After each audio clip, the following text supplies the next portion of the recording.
Good evening बच्चों। आज हम नेक्स्ट लेक्चर लेके आए हैं फिजिक्स का इलेक्ट्रोस्टैटिक यूनिट का। तो आज हम स्टार्ट करने जा रहे हैं नेक्स्ट टॉपिक सुपरपोजिशन प्रिंसिपल। तो our next topic is superposition principle. हमने लास्ट लेक्चर्स में कूलम्स लॉ डिस्कस किया था। कूलम्स लॉ में हमने क्या डिस्कस किया था कि 2 पॉइंट चार्जेस के बीच में आप फोर्स कैसे कैलकुलेट कर सकते हैं। With the help of Coulomb's law we find force between 2 point charges.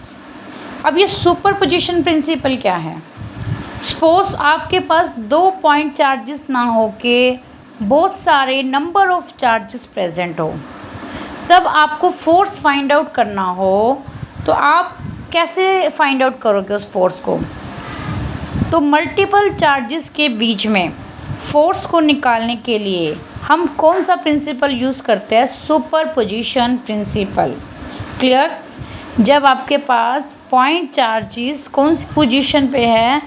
Rest position पे है। अब 2 पॉइंट चार्जेस ना हो के आपके पास बहुत सारे पॉइंट चार्जेस हैं, उस कंडीशन में what you have to apply? Superposition principle. तो इस सुपरपोजिशन प्रिंसिपल का मीनिंग क्या होता है, इसको कैसे अप्लाई करते हैं, अब हम ये सीखते हैं। Suppose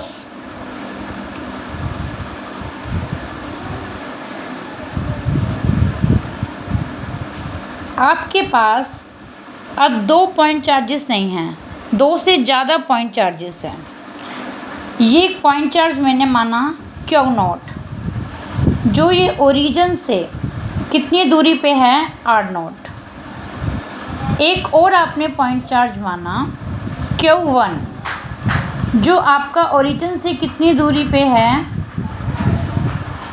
R1।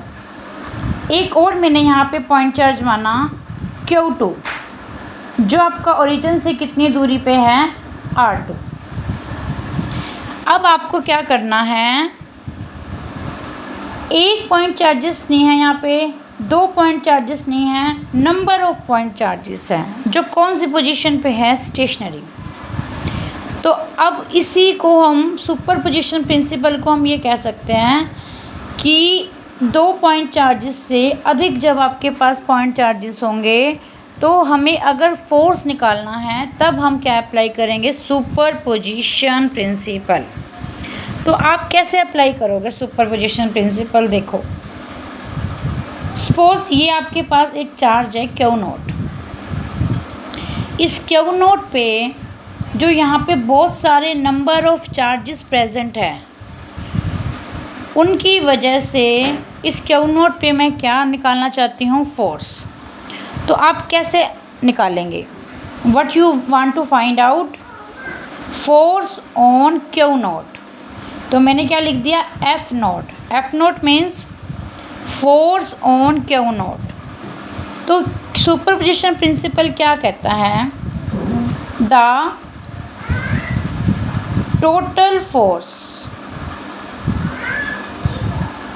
On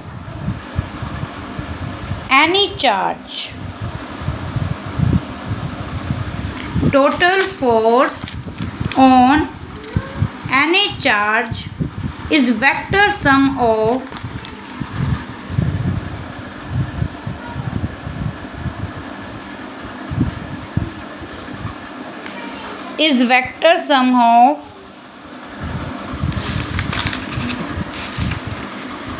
force exerted on it, force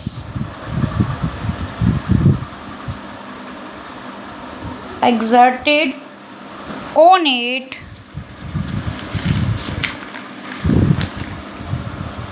due to all other charges। थोड़ी सी दिक्कत है बोर्ड की, इसी वजह से थोड़ा सा काम नोटबुक पे कराया जा रहा है। आई होप सो सब क्लियर आ रहा हो। क्या कहा मैंने? जैसे ये गिवन चार्ज है, मान लो क्यू नॉट, इस गिवन चार्ज पे मुझे क्या निकालना है, फोर्स, किसकी वजह से, अदर चार्जेस की वजह से। तो मैंने क्या लिखा, सुपरपोजिशन प्रिंसिपल कैसे अप्लाई करेंगे, जब किसी चार्ज पे हमें फोर्स निकालना हो और अदर चार्जेस की वजह से। तो इसकी स्टेटमेंट क्या कहती है, किसी चार्ज पे फोर्स, तो मैंने क्या लिख दिया, एफ नॉट, किसके इक्वल है, vector sum of force exerted on it, इस पे जो फोर्स लग रहा है किसकी वजह से, अदर चार्जेस की वजह से। जैसे क्यू नोट पे, यहाँ पे कौन सा चार्ज है, Q1, तो क्यू नोट पे कौन अप्लाई कर रहा है, Q1, तो दोनों पॉजिटिव चार्ज है, तो ये इसको क्या करेगा, रिपेल, इसलिए मैंने क्या डायरेक्शन दिखाई है इसकी, आउटसाइड। इसका मीनिंग आपको लास्ट लेक्चर में एक्सप्लेन किया था, force on Q naught due to Q1, तो मैंने क्या लिख दिया, एफ नोट 1 प्लस में, अब यहाँ पे कौन सा चार्ज है, 2, अब ये 2 भी क्या करेगा, क्यू नोट पे क्या लगाएगा, फोर्स, तो क्या आ जाएगा, एफ नोट 2। तो इन सब का क्या लिखना है, वेक्टर सम। सपोज यहाँ पे एक चार्ज, दो चार्ज, तीन चार्ज ना होकर नंबर ऑफ चार्जेस है, suppose we have n charges, तो I can write here F naught 3 up to so on plus में एफ नोट n। क्लियर है, इसका मीनिंग क्या है, क्यू नोट पे फोर्स Q1 की वजह से, क्यू नोट पे फोर्स Q2 की वजह से, क्यू नोट पे फोर्स Q3 की वजह से। अगर यहाँ पे n नंबर ऑफ चार्जेस हैं तो क्यू नोट पे फोर्स Qn चार्ज की वजह से। तो ये है हमारा सुपरपोजिशन प्रिंसिपल, कि जब आपके पास बेटा मल्टीपल चार्जेस हो तो आपको क्या करना है, किसी गिवन चार्ज पे जो फोर्स निकालना है वो किसके इक्वल होगा, vector sum of force exerted on it due to all other charges. Clear. अब देखो एफ नोट 1 का मीनिंग क्या है, force on Q naught due to Q1। तो कूलम्स लॉ से हमने सीखा था कि 2 पॉइंट चार्जेस के बीच में फोर्स कैसे निकाल सकते हैं, 1/4πε0 क्यू नोट Q1 R का स्क्वायर। आपको पता है वेक्टर फॉर्म है, तो यहाँ पे इसकी क्या होगी, डायरेक्शन। लास्ट लेक्चर में हम सीख चुके हैं इसकी डायरेक्शन क्या आएगी, R⁻10, क्योंकि जो यूनिट वेक्टर होता है वो क्या बताता है, उसकी डायरेक्शन। 10 मैंने इसलिए लिखा क्योंकि देखो जब क्यू नोट पे Q1 जब फोर्स लगा रहा है तो क्यू नोट कहाँ जा रहा है, 1 से 0 की साइड जा रहा है, इसलिए क्या लिखा, 10। क्लियर। सिमिलर मैनर में तुम क्या लिख सकते हो, एफ नोट 2, तो क्या आएगा वो बेटा, 1/4πε0 Q naught Q2 R² 20 R⁻20। ऐसे सो ऑन करते हुए हम क्या लिख सकते हैं, एफ नोट n को आप क्या लिखोगे, 1/4πε0 Q naught Qn R² n0 R⁻n0। यहाँ तक कोई डाउट नहीं होना चाहिए। Clear up to here. अब हमने क्या करा है, इसमें जो इसकी स्टेटमेंट थी, इस स्टेटमेंट में हमने ये सारी वैल्यूज़ को क्या करना है, सब्स्टिट्यूट। तो I will substitute all this value, we will get F naught is equal to 1/4πε0 Q naught Q1 R का स्क्वायर 10 R⁻10। एफ नोट 2 लिखेंगे तो क्या आएगा, 1/4πε0 Q naught Q2 R² 20 R⁻20 up to so on 1/4πε0 Q naught Qn R² n0 R⁻n0। तो F note क्या आएगा, आप इस पूरे में से देखो 1/4πε0 क्या आ रहा है, कॉमन आउट, अंदर क्या बचेगा, Q naught Q1 R² 10 R⁻10 plus Q naught Q two R square 20 R cap 20 up to so on plus Q naught Q N R square n0 R cap n0।